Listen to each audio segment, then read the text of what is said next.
exposición muy esquemática, posiblemente traidora de Hegel.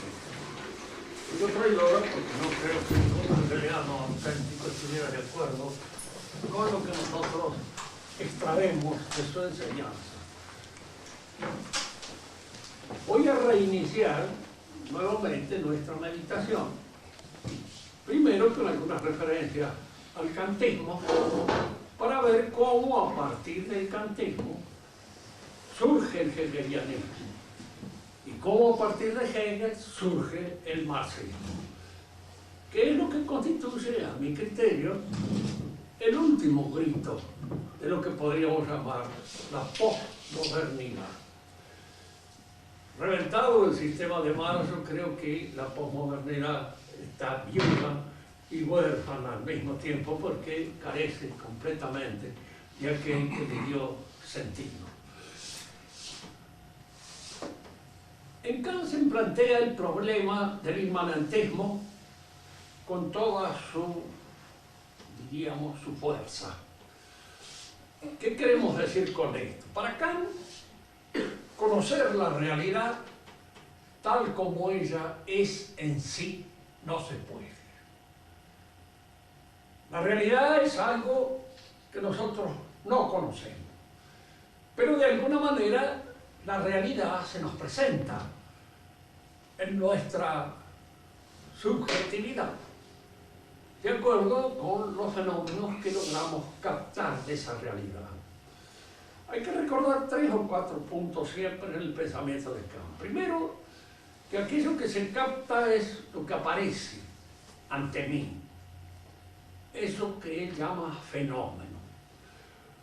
Lo que constituye el fundamento de la realidad, el noumeno, que él le llama así, es para nosotros desconocido. No sabemos qué es. ¿Sabemos que es algo independiente del entendimiento? Sí. Kant lo admite. Y lo admite porque así lo admite nuestro entendimiento. Es decir, para nuestro entendimiento la realidad aparece como algo que no depende del entendimiento en su realidad existencial, que es independiente de nuestro entendimiento, pero que aparece ante nuestro entendimiento tal como nuestro entendimiento la capta.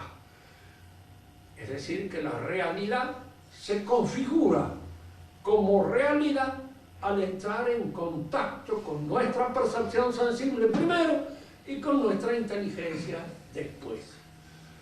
La percepción sensible es estudiada precisamente por lo que podemos captar a través de los sentidos.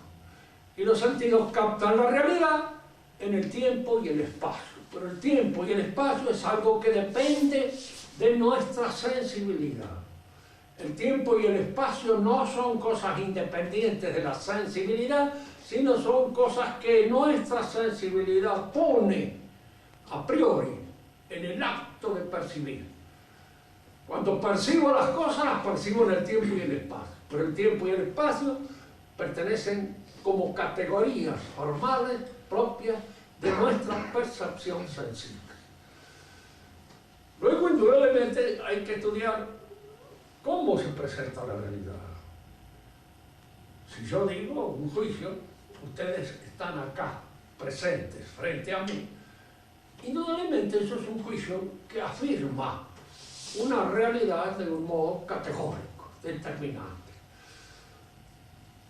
En los juicios es donde yo debo aprender la constitución de la realidad. Cómo se me aparece la realidad está expresada precisamente en los juicios. El análisis del juicio me permitirá conocer cuáles son las distintas formas en cómo la realidad se me aparece. Y acá aparece la primera aporía grave en el pensamiento de Kant. Porque la pregunta es esta: ¿qué es un juicio? Si el juicio es una proposición, palabras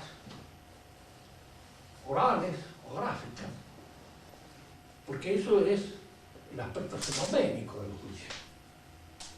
si hay algo detrás de la proposición del juicio, si hay algo detrás de las palabras que yo digo o escribo, eso es una cosa en sí, es un nómeno, no es un fenómeno.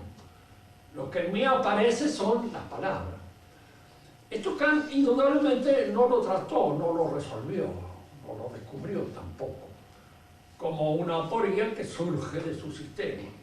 Pero va a ser descubierta con posterioridad en los continuadores de su investigación filosófica o sistemática. Fíjense que el hombre moderno, decía Simpson, piensa. El hombre de la tradición clásica, filosófica, trata de conocer. ¿Por qué? Porque se parte de dos posiciones diferentes. Para el hombre clásico la realidad es algo que Dios, o el espíritu, pongámoslo en el caso de los griegos, el logos, propone a la inteligencia del hombre. Entonces hay siempre en la realidad una densidad óntica que nuestra inteligencia no penetra nada más que de una manera asintótica. Es decir, penetra, pero poco a poco siempre queda un fondo de realidad irrecuperable para la inteligencia. Nosotros lo hemos visto en 2 o 3 oportunidades que hemos tenido de hablar acerca de la abstracción.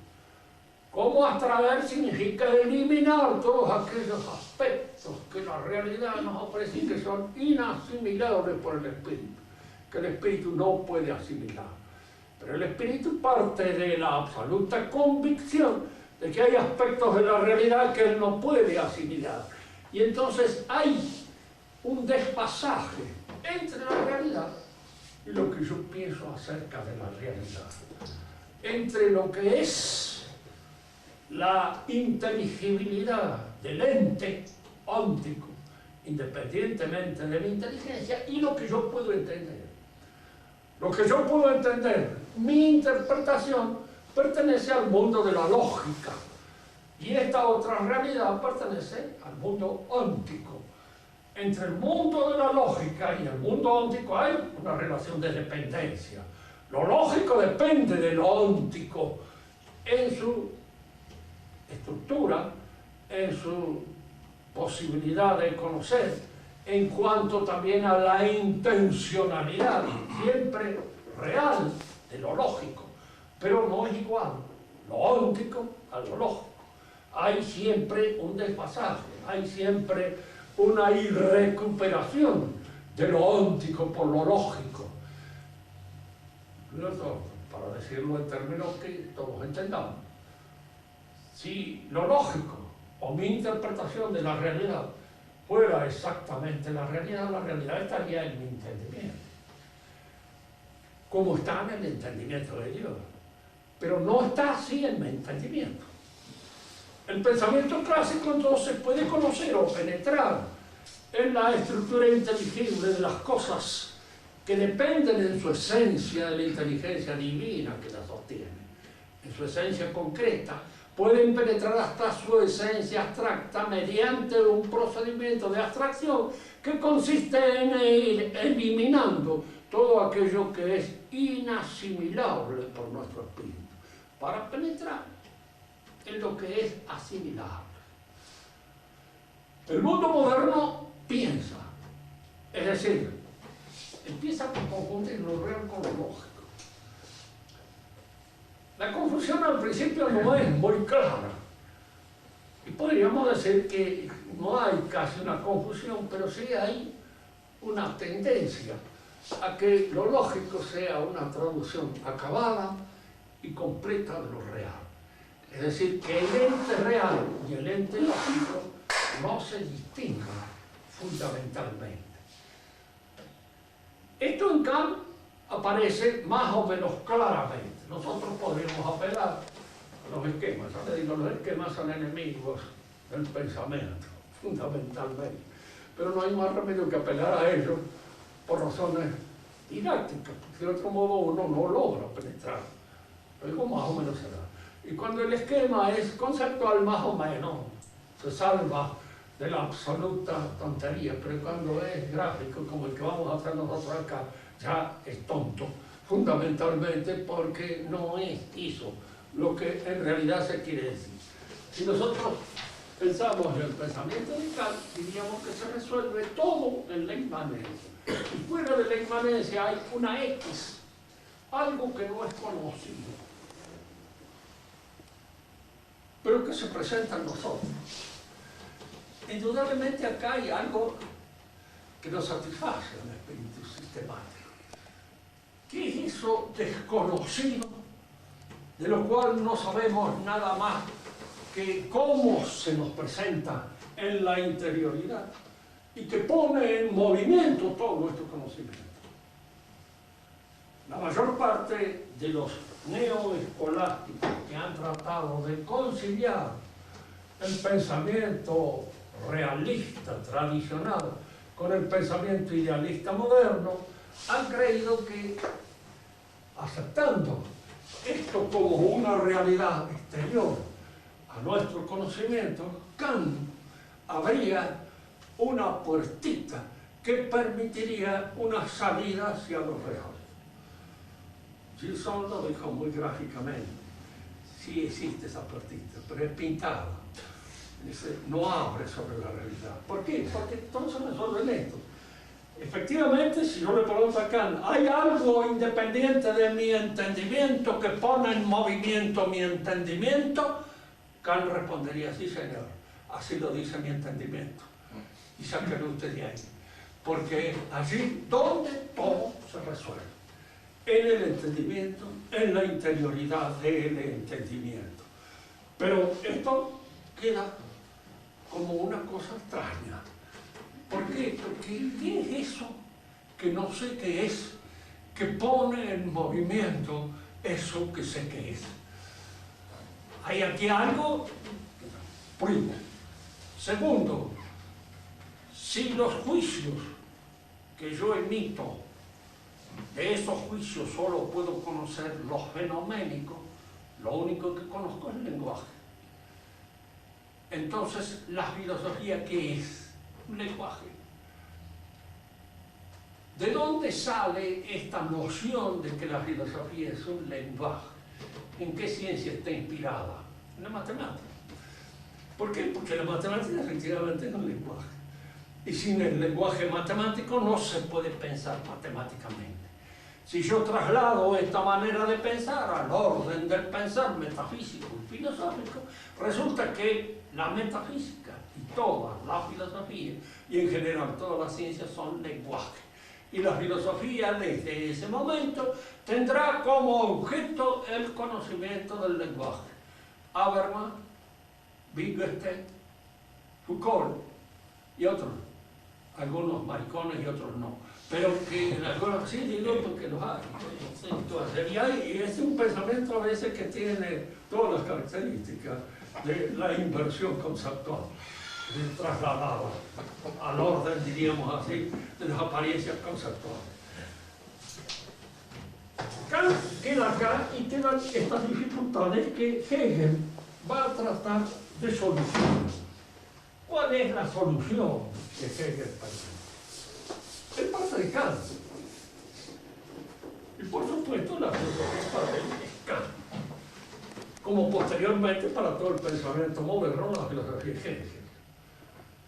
Y Marx, que será el que mejor destaca el pensamiento de Hegel, y el que a mi criterio me ha permitido comprender algo de lo que Hegel dice, es Marx, porque él es más claro que Hegel, en este sentido que ya vamos a ver. Para Marx la filosofía termina con Hegel, y ahí acaba la filosofía, sobre todo la filosofía del profesor. Ahora lo que viene ya pertenece al orden del revolucionario. Después lo vamos a explicar en qué consiste este cambio, o esta modificación, o este pasaje de lo puramente pensado a la acción, a la realización de ese mundo que hasta ahora no ha sido nada más que pensado, pero que debe ser ahora transformado por la acción transfiguradora del hombre sobre la realidad. Hegel trata de solucionar estos problemas admitiendo que el hombre se encuentra frente, vamos a emplear el lenguaje más bien marxista que el de Hegel, que es muy difícil de traducir a veces en el idioma castellano, sin caer en barbarismo que hacen casi imposible el manejo de los conceptos. Hegel va a hablar de afirmación, negación de la negación, cosas que en alemán parece que tienen sentido, pero en castellano empiezan a resultar un poco absurdos, y resultan demasiado, diríamos, complicados. Marx puso las palabras tesis, antitesis y síntesis. El hombre es la tesis, es decir, es lo que se afirma. La realidad que aparece configurando una afirmación frente a aquello que lo niega, que es la antítesis o el mundo. El hombre se encuentra frente al mundo. Fíjense que el pensamiento de Hegel pretende en este sentido ser un pensamiento profundamente realista. Partamos de este hecho. Por primera vez en el universo se encuentra un hombre, junto con otros, que el hombre no es solitario, frente a la realidad del mundo. A todo aquello que se le aparece, en primer lugar, como una oposición. ¿Por qué una oposición? Porque es lo otro que el hombre. Es lo que él no es. Pero al mismo tiempo, si ustedes lo piensan bien y siguiendo el pensamiento de él, verán que aquello que yo no soy es lo que me permite a mí conocer lo que yo soy. Porque yo soy, en alguna medida, por oposición a aquello que yo no soy. El mundo se me presenta como lo otro que yo. Y yo, en alguna medida, logro el conocimiento de mi propia realidad en esta relación contradictoria con el mundo. Estas son lo que podríamos llamar las dos primeras figuras de la dialéctica hegeliana. El hombre está frente al mundo y trata de dominarlo. Es decir, trata en alguna medida de obrar sobre el mundo con su inteligencia, configurándolo y haciéndolo, convirtiéndolo un poco en su casa. Hegel dirá esta palabra, être chez soi, estar en su casa, es transfigurar el universo. Y lo dice en francés. Gracias para mí, porque el francés lo entiendo y al alemán no lo entiendo. Pero en alguna medida es lo que él quería decir, es que el hombre obra sobre la realidad. Primero con el conocimiento. Entonces, en este obrar sobre la realidad por el conocimiento, emerge lo que llamamos el concepto, el vivir, la interpretación que el hombre hace de lo real. ¿Se entiende esto? Yo interpreto la realidad. ¿Cómo la interpreto? ¿De qué modo la interpreto? La interpreto a través de la ciencia, del conocimiento que de la realidad extraigo o veo. Entonces, fíjense en todo esto que va surgiendo, porque la realidad es lo otro que yo. El hombre es espíritu subjetivo. Y lo que surge del contacto de contradicción entre el hombre y la realidad es el espíritu objetivo. Y el espíritu objetivo es lo que se revela, lo que se manifiesta. La palabra revelarse aparece muchas veces, sobre todo en el Hegel juvenil, cuando todavía estaba bajo la influencia de los estudios teológicos que él hacía en la Universidad de Tübingen, donde él estudió. Es decir, ¿qué es lo que se revela? El espíritu. Eso es lo que se manifiesta. ¿Y en dónde el espíritu se revela? En la inteligencia del hombre. ¿Por qué surge de la zona? ¿Qué es esto? Una casa. Pero esto que está acá alrededor mío es una casa así. Esto es lo que me revela a mí que es. Y entonces esto que se me revela, esto que se manifiesta como espíritu, esto que se me manifiesta como razón, es la realidad misma. Por eso todo lo real es racional y todo lo racional es real. Es decir, La realidad entera se resuelve en la interpretación que el hombre hace de la realidad. Pero esta interpretación que el hombre hace de la realidad es variada, múltiple, tiene distintas dimensiones y fases. Es ciencia, cuando la revelación inmediatamente destaca la estructura de lo real que se me revela. Así, si yo digo, la tierra sirve para sembrar, el agua es necesario para que surjan, diríamos así, los elementos que he sembrado, los gérmenes que he puesto en la tierra, todas estas cosas son científicas. Todo esto aparece como ciencia. Si yo de alguna manera quiero explicar la realidad de un modo que ya no es científico, sino más bien simbólico, apelo a los símbolos propios de la religión. ¿Qué es el hombre? El hombre es, de alguna manera, el hijo de la realidad que se lo pone. Padre, Hijo y el Espíritu que se revela es el Espíritu Santo, ¿verdad? Que ha de venir. Cristo mismo nos hace ver esta verdad cuando Él habla de que es hijo del hombre. Y al decir hijo del hombre, quiere decir que el hombre es hijo de Dios y que de alguna manera se manifiesta como tal. Y el Espíritu es lo que expresa esta relación dialéctica entre el hombre y lo real. Se manifiesta en la ciencia, simbólicamente en la religión, en el arte, se manifiesta en las relaciones entre el hombre con él mismo, creando el derecho, porque el derecho es lo que establece la relación de conjunto. Nosotros tenemos que operar sobre la realidad en mancomunidad, porque de hecho la ciencia es un fruto social, no es aislada. Y lo es también la religión y lo es todas las otras cosas en las cuales se manifiesta el espíritu objetivo. Y este espíritu objetivo me dice lo que la realidad es. Pero esto que la realidad es, ustedes lo observan bien, está transido por una exigencia de historicidad.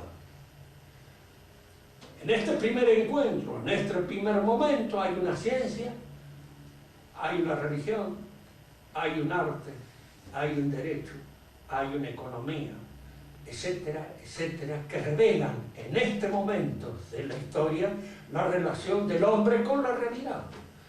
Pero a esta generación le sucede otra, y esta otra generación se encuentra ya ante una realidad que ha sido interpretada. Ya no se encuentra ante una realidad bruta, se encuentra ante una realidad de la cual poseemos una cierta ciencia, de la cual poseemos, diríamos, un saber un poco mistérico, que es el saber propio de la religión, de la cual poseemos un saber más profundo, que es el saber propio de la filosofía. Estamos en relación con los demás según un derecho, según una economía que surge de las relaciones de mancomún que mantenemos los hombres entre nosotros en un momento histórico determinado. Pero en otro momento histórico yo tengo que partir ahora de una realidad que ha sido interpretada, ha sido vista, ha sido considerada científicamente, religiosamente, filosóficamente, económicamente, jurídicamente, por estas distintas actividades del espíritu. Y entonces yo tengo que obrar ahora, de acuerdo con la hermenéutica. Ahora entro. La idea de hermenéutica surge de aquí. Es decir, tengo que interpretar lo real a través de la interpretación que de lo real le hicieron mis antepasados, los que obraron anterior a mí. Y entonces yo debo reinterpretar esa interpretación y dar de la realidad una nueva interpretación que surge ahora, diríamos así, como una manifestación nueva del espíritu. El espíritu se va manifestando. Si uno le pregunta a Hegel, ¿qué es el espíritu? Eso que se manifiesta, lo que se revela.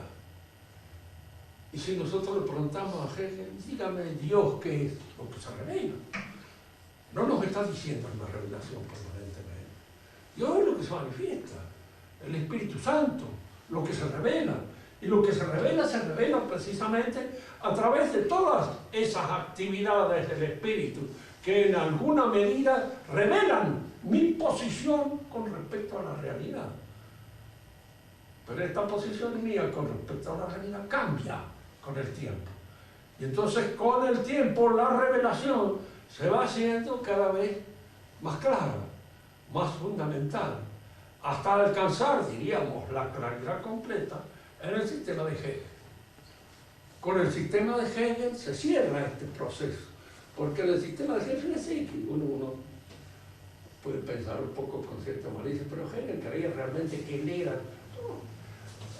él no era un individuo así de esos que insoportablemente se consideran el centro del universo. Él creía que de hecho no había más remedio que ser él el intérprete de esta situación especial por la que atravesaba el espíritu, por una serie de razones.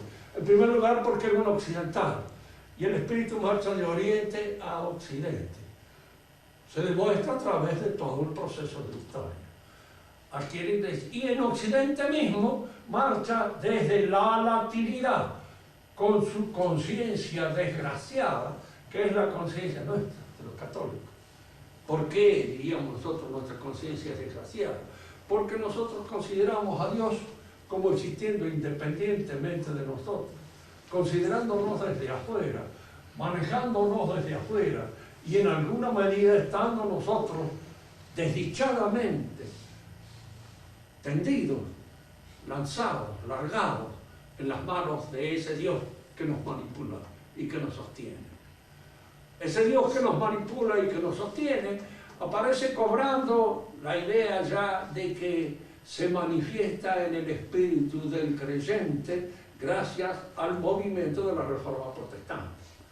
Porque en la Reforma Protestante el hombre toma conciencia de que él es el intérprete de la palabra divina, de que él es el que debe dar la interpretación cabal.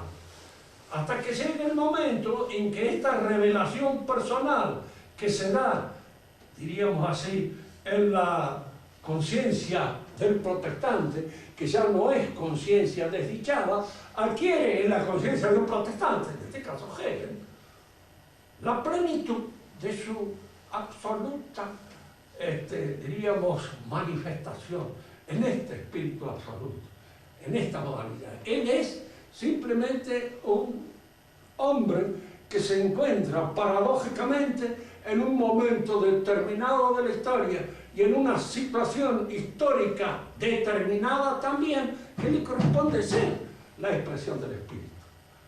No puede ser la otra, tiene que ser él. Y por eso él mismo lo ve en la carta a Anita Marshall, cuando él se encuentra con Napoleón en las afueras de Jena, que ya les decía a ustedes esto en otra oportunidad. Él dice: he visto al espíritu del mundo a caballo entrando en las afueras de Jena. No añade, porque allá estaba el otro, el espíritu, el que conocía, que era él.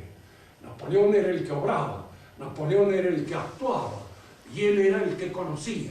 Por el momento, estas dos cosas, el que actúa y el que conoce, están separados. Marx va a tratar de juntarlos. ¿De qué manera? Porque Marx es en filosofía hegeliana. No ha inventado absolutamente nada.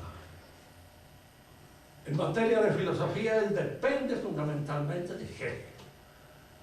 Y si hay alguna filosofía en Marx, puede ser un poco los elementos lógicos que él utiliza para dar alguna coherencia a su sistema. Él dice una cosa que es la que nos va a servir a nosotros de base para tratar de entender el desarrollo de su pensamiento. En la tesis 11 de su ideología alemana, él dice: hasta ahora el mundo ha sido pensado. Hegel lo ha pensado. Ahora hay que transformarlo, de hecho. Porque el hombre, si bien es cierto que actúa sobre el universo, tesis sobre el universo, lo transforma. Esta transformación y esta actuación más que intelectual, es material. Son las manos del hombre las que ordenan la realidad, las que la transfiguran y las que la convierten en la casa del hombre. El hombre no puede vivir, y esto le viene bien a Comadrán, no puede vivir en una casa puramente pensada, tiene que vivir en una casa hecha. En una casa pensada, pues no hay ninguna posibilidad de instalarse. No hay nada más que la posibilidad de pensar y de soñar dónde voy a poner las cosas, pero no la posibilidad de instalarse. Entonces, lo que él hace es, lo que él dice muy bien, ponerle pie al sistema de Hegel, asentarlo sobre la realidad y hacer como lo que distingue al hombre de todos los demás animales es su capacidad de obrar, de transformar la realidad. Es su aptitud para ser un trabajador. El hombre es fundamentalmente un ser económico. Y entonces es en esta transformación que él va a realizar sobre lo real, donde él va a dar la medida de sí mismo. El hombre efectivamente obra sobre la realidad. Esto es cierto. Esta contradicción dialéctica se da entre el hombre y la realidad. Pero ahora lo que hay que acentuar es el valor, no tanto del pensamiento, que me permite obtener un sistema puramente lógico, aunque sea muy coherente, de la relación del hombre con el universo, sino hay que acentuar el aspecto manual, su acción efectiva, real, transformadora sobre la realidad, y que al mismo tiempo que transforma la realidad, transforma al hombre. Si uno me dirá cómo eso se produce, ¿no? Ya van a ver que está bien pensado en este sentido. Supongamos, por ejemplo, que el hombre sea un pastor que vive criando ganado, una realidad. Se apea del caballo, siembra, ara, produce, crea una chacra, un lugar donde de alguna manera saca el producto de su alimentación y se convierte en otro hombre. Ya no es un pastor, ahora es un agricultor. Y este agricultor indudablemente ha sido modificado. ¿Por qué? Por el tipo de trabajo que realiza. Al obrar sobre la realidad como agricultor, al cambiar la realidad, que era un campo de pastoreo, en una chacra, ha pasado de ser pastor a ser chacarero. Y al convertirse, diríamos, en chacarero, ha transformado no solamente lo real, sino que se ha transformado a sí mismo. Se ha transformado él. Y esta transformación se va produciendo a través de todos los pases de la historia, hasta alcanzar, diríamos así, su logro efectivo, su cambio total de esencia y de existencia, cuando el trabajo común realizado por toda la colectividad sobre la realidad haga que el hombre pase a ser de un hombre individual un hombre colectivo, un hombre común, un hombre que ya no tiene mío ni tuyo, sino que es en alguna medida impersonal, es el grupo, es la masa, es la manifestación de lo colectivo. Fíjense qué curioso ver esto, ¿no? Cuando yo estudiaba algo sobre los comunistas, me ha tocado dar clases sobre eso.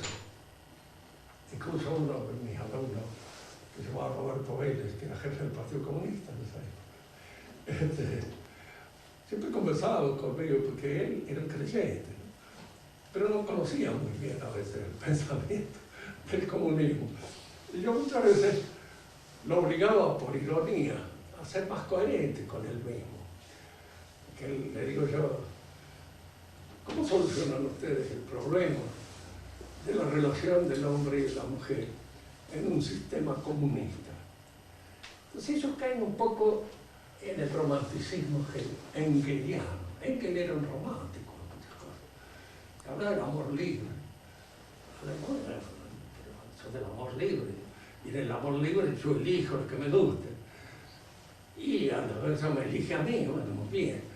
Digo, usted está cayendo en un individualismo burgués asqueroso.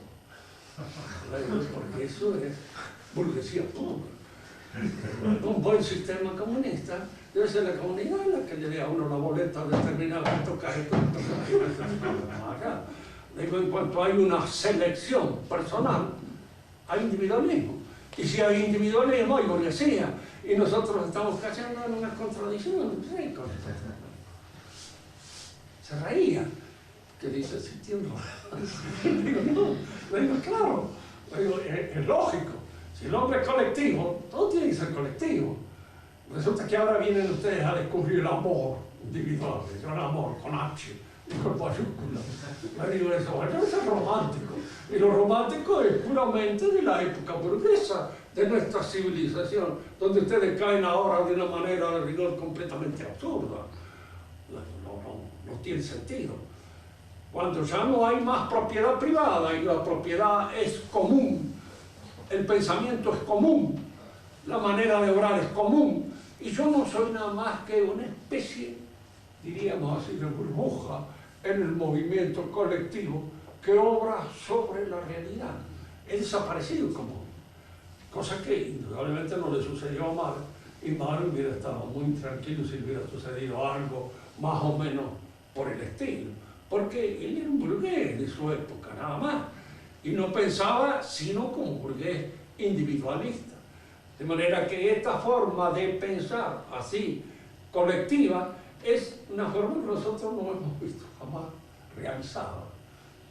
Hay una tendencia a través de todo el movimiento intelectual de la época a uniformar el pensamiento.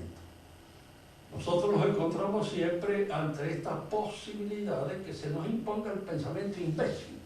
Esta uniformación del pensamiento viene a través de la televisión, de los medios de comunicación, donde hacen que la mayor parte de la gente ya deje de pensar como individuo y obedezcan a las solicitudes de la publicidad y piensen más bien como un elemento manejado por esa publicidad. Pero esto todavía no se ha logrado con esa perfección con que sueña el comunismo, en donde él efectivamente ve la transformación del individuo en un ser colectivo. Eso todavía no se ha logrado. Y cuando se logre se va a terminar la publicidad también, pues no va a haber necesidad de todo esto. Y no va a haber necesidad, diríamos así, de estar manteniendo constantemente o batiendo la clara con el objeto de que todos nosotros pensemos de conformidad con ciertos eslogans que se nos imponen desde arriba. Pero esta es la forma del pensamiento que viene en esa época y que se impone como Hegel. Ahora, la parte de hermenéutica es lo que ha entrado incluso a veces en la Iglesia, con todas estas complicaciones que supone el modernismo. Yo siempre decía a ustedes, hay una cosa en el modernismo que es tranquilizadora. Lo entienden muy poco. Y lo entienden nada más que los intelectuales, a la gente no le llega. Le llegan ciertas cosas así más transitables, más fáciles. Le llega un cierto escepticismo, le llega una cierta, diríamos, irresponsabilidad frente al, pero el modernismo como tal no, porque es propio de los intelectuales. Y a los que no son intelectuales es muy difícil hacerles entender bien todas estas cosas y estos tiros de rebote con que el modernista trabaja y usa. De manera que es muy difícil a veces seguirlos a ellos en esta hermenéutica propia con que tratan de resolver el problema de la historicidad de los dogmas, por ejemplo. ¿Cómo se puede interpretar la resurrección de Cristo ahora, en esta época? En primer lugar, se parte del pensamiento de que los contemporáneos de Cristo eran imbéciles. Recuerden una cosa de San Agustín que lo decía y que era muy cierta, ¿no? Porque dijeron a San Agustín, dice, es imposible creer que un hombre que haya muerto resucite.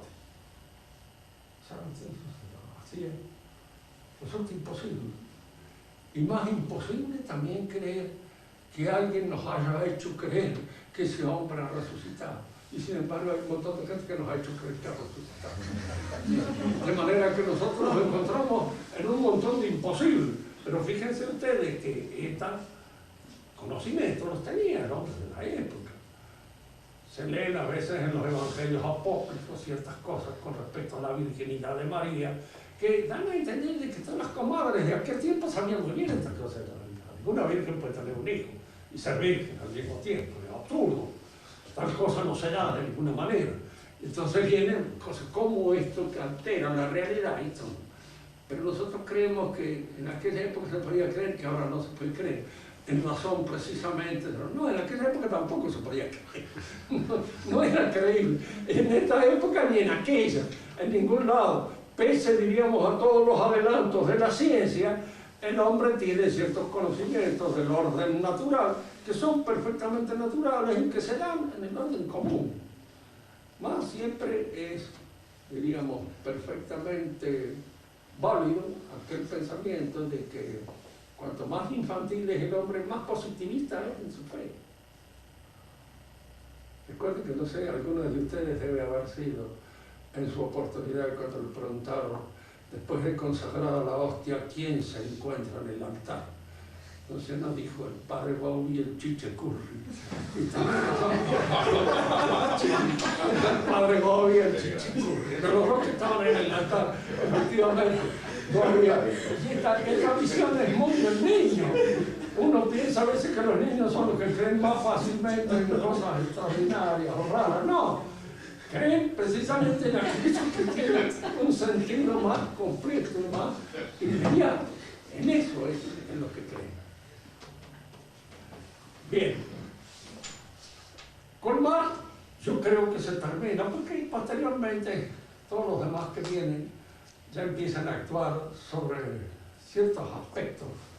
Es como si diríamos, después que han pasado los buitres, aparecen los chimangos. Pero los chimangos no se reparten nada más que las partes más infelices de los amentos.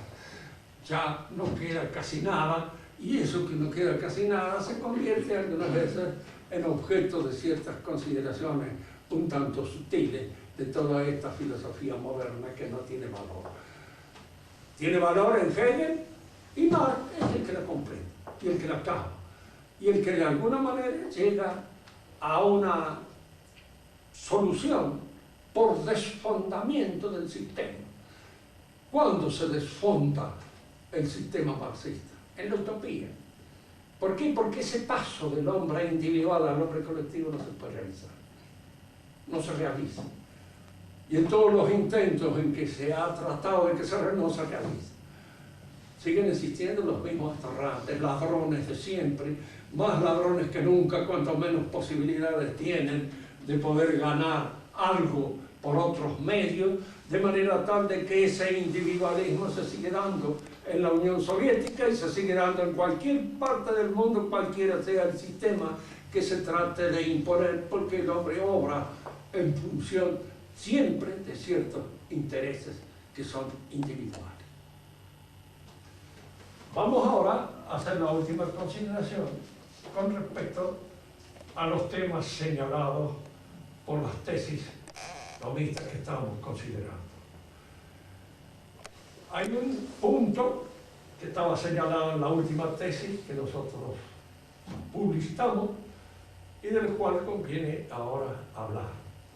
Es esto, de que en el hombre se dan facultades orgánicas que dependen en su ejercicio de ciertos órganos precisamente fisiológicos, y hay facultades inorgánicas que aparentemente parecerían depender también de algunos órganos, o por lo menos de casi todos los órganos de nuestro cuerpo, pero que examinados con cierta exactitud y penetración en lo que constituye el fondo de su acción, no dependen de ningún órgano. Estas dos facultades son la inteligencia y la voluntad. Hemos examinado algo acerca de la inteligencia. La inteligencia es un acto, el acto de entendimiento, el acto de comprensión es un acto espiritual, decimos nosotros. Con esto queremos decir que no es un acto psicológico, porque el producto, el concepto, el conocimiento, la representación, no es un producto psíquico nuestro, no es el resultado de una acción psíquica. Fíjense que el resultado de una acción orgánica es siempre algo orgánico, químico, tiene una cierta realidad. Diríamos así, y pido a los médicos que me corrijan en el caso que meta la pata, pero la vesícula biliar produce vino, y esto puede ser constatado perfectamente. Y si falta, pues tal cosa. El conocimiento no es el resultado de una actividad psicológica, no es un producto psíquico de nuestra realidad. Esto parecería un poco la posición de Kant, pero Kant es el que convierte así al conocimiento en una actividad psicológica. Y los psicólogos actuales se prenden un poco de estas nociones kantianas para meter confusión en el problema. No tal vez con el propósito de meter confusión, verdaderamente, pero lo hacen y confunden. Siempre se dijo en el pensamiento clásico que es un acto espiritual, porque el resultado, el producto, el concepto, la representación nace de esta relación del hombre con lo real, de esta penetración del espíritu humano en la estructura inteligible de la realidad que depende en su constitución inteligible de la inteligencia divina. Y entonces es un acto, diríamos así, de cooperación entre el entendimiento humano y el entendimiento divino, que produce ese fruto que es el concepto, lo concebido, aquello que está significando y representando por la realidad, sin ser del todo la realidad, pero sí siendo un reflejo de ella. Esta acción el hombre la realiza, diríamos, de una manera inorgánica, porque no es un producto orgánico.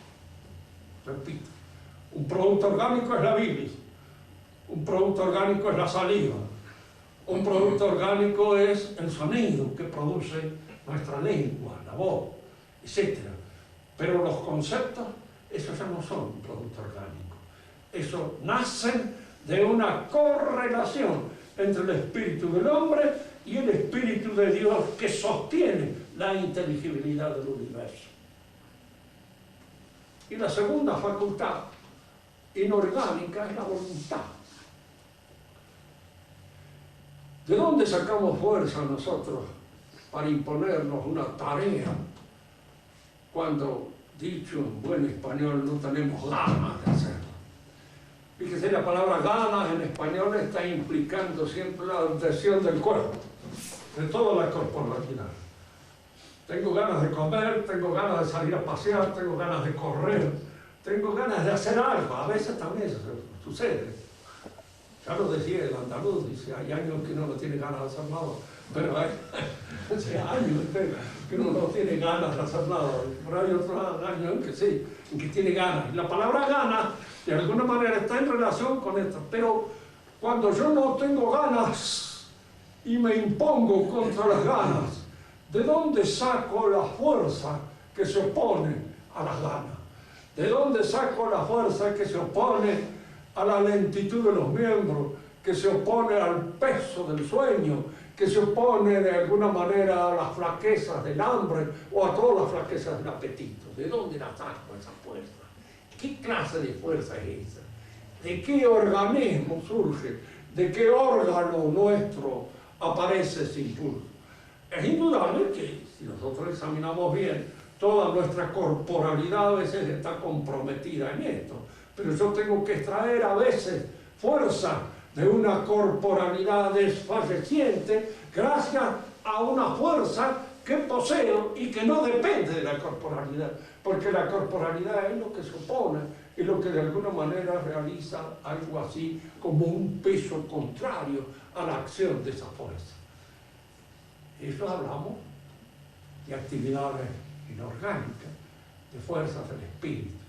Si Dios es una inteligencia y es una voluntad, y al mismo tiempo que es una inteligencia y es una voluntad, hay entre la inteligencia y la voluntad una relación fundamental de naturaleza.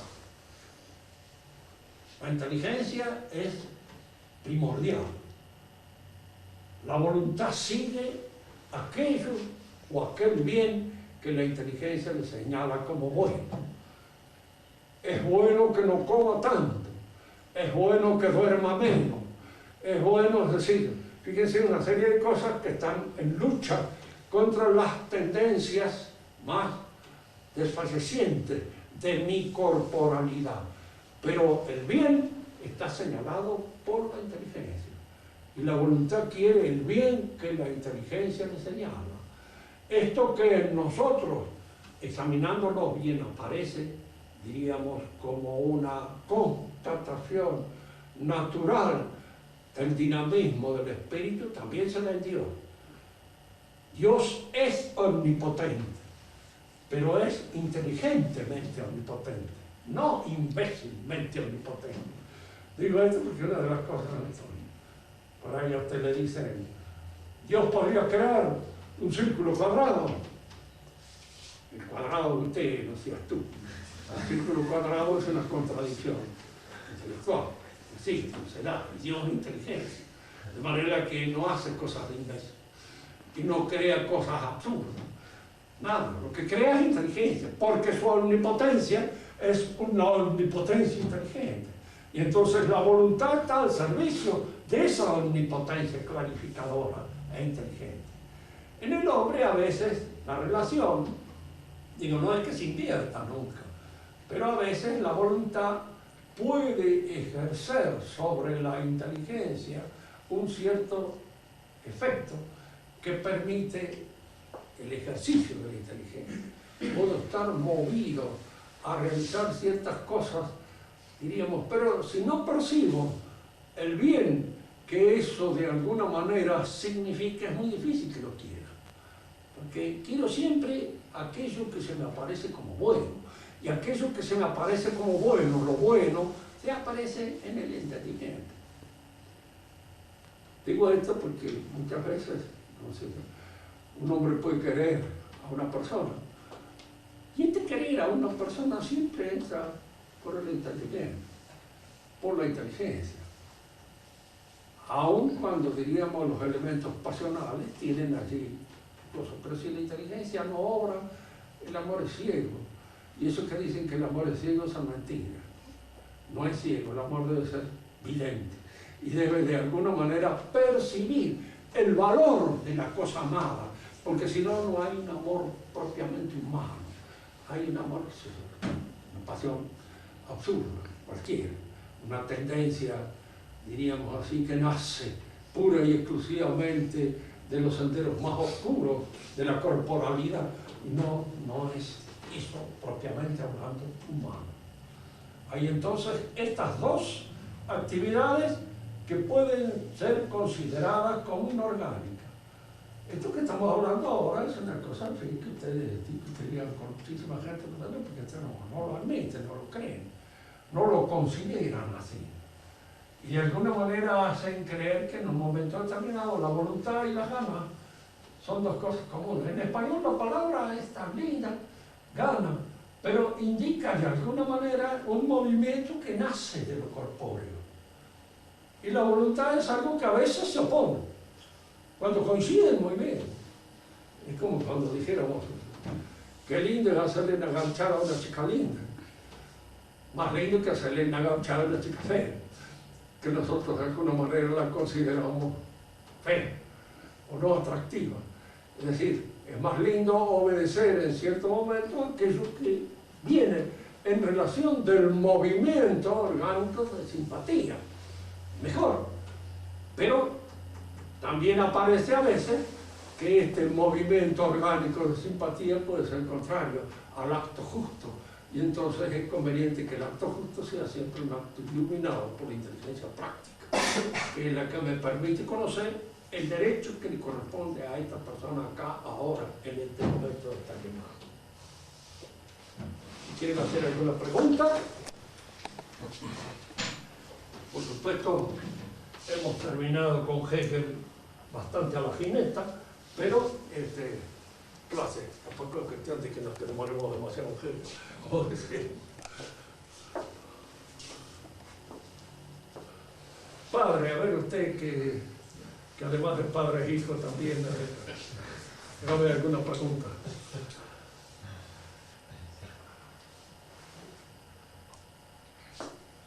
Santo Tomás, una pregunta. Santo Tomás usa la palabra ontología en su tesis, usa el término ontológico. Ontología. La palabra viene a ser una interpretación del ente. Logo, lógica, logo, interpretación. Ontos, ente. Entonces, lo ontológico es el conocimiento que tengo yo del ente. Conocimiento que tengo yo del ente. Lo óntico es lo propio del ente. Y lo ontológico es lo propio del conocimiento que tengo del ente. Ya. Santo Tomás usa la palabra ontología, la usa él. ¿Quién? Santo Tomás. Sí, sí, sí. Sí, ¿cómo no?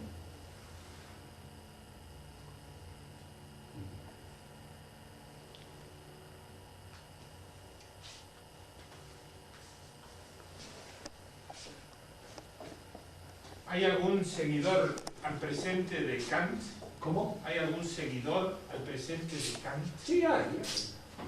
Siempre hay. Son seguidores que ya no son así, diríamos, completos, cabales, en el sentido de decir, se repite todo lo de Kant, porque hay mucho de Kant que ya ha pasado, diríamos así, por la discusión, y han sido eliminados ciertos aspectos de su sistema. Lo que pasa siempre con los sistemas modernos, que son sistemas, y la palabra sistema significa una cosa cerrada, en su coherencia lógica. Cuando caen en una contradicción se desfondan. Y entonces vienen los seguidores del sistema que sacan a la luz las contradicciones que existen en el sistema. Y entonces lo desfondan, lo deshacen.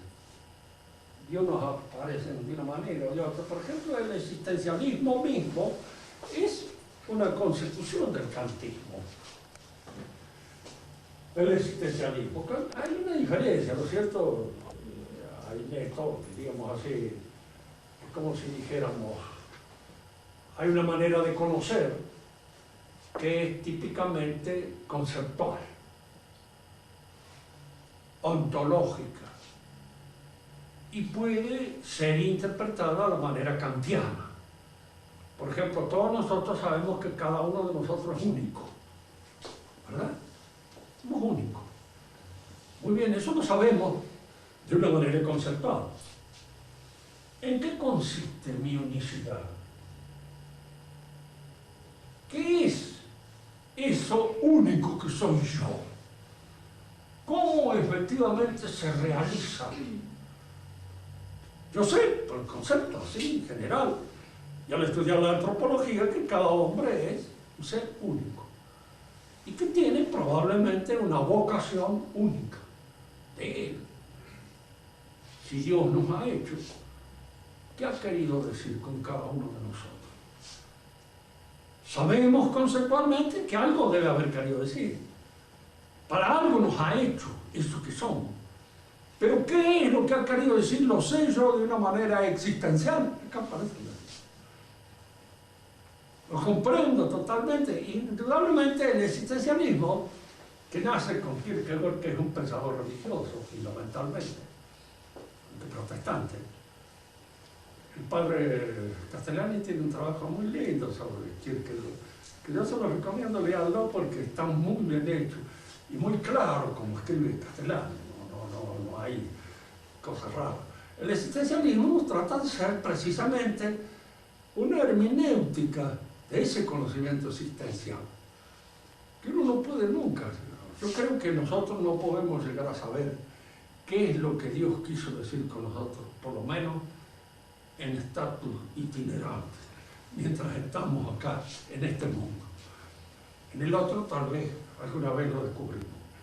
Pero momentáneamente, yo a pesar de que ya llevo 82 años frecuentándome con cierta simpatía y asiduidad, a pesar de eso no he logrado saber muy bien qué es lo que Dios ha querido decir conmigo.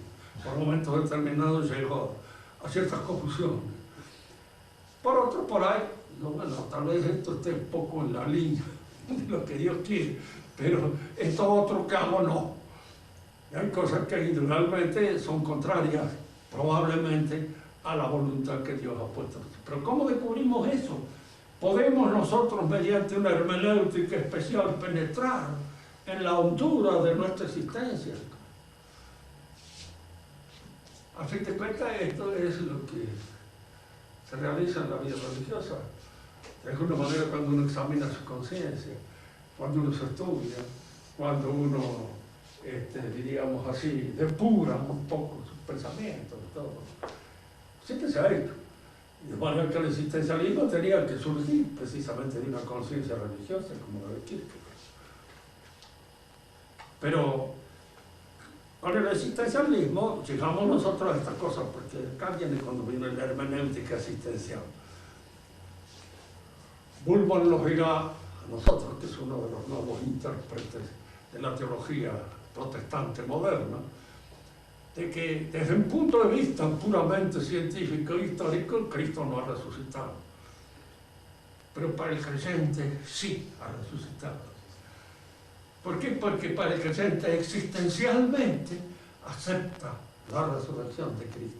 Entonces, aunque históricamente esto sea una cosa demostrada de que no es, para el creyente sí es. Ahora, indudablemente, si usted lo convence a un creyente de que la resurrección de Cristo es tal y existe porque él cree que existe, terminó la fe, digo. Que en el momento determinado en que cree que Cristo ha resucitado porque él cree que ha resucitado, es absurdo. A veces ven ciertos como elementos o tendencias como buenas, positivas en esta cuestión un poco así, de, digamos, más nueva, de hermenéutica existencialista, o como ciertas reacciones que serían positivas, que podrían... Yo creo que sí, que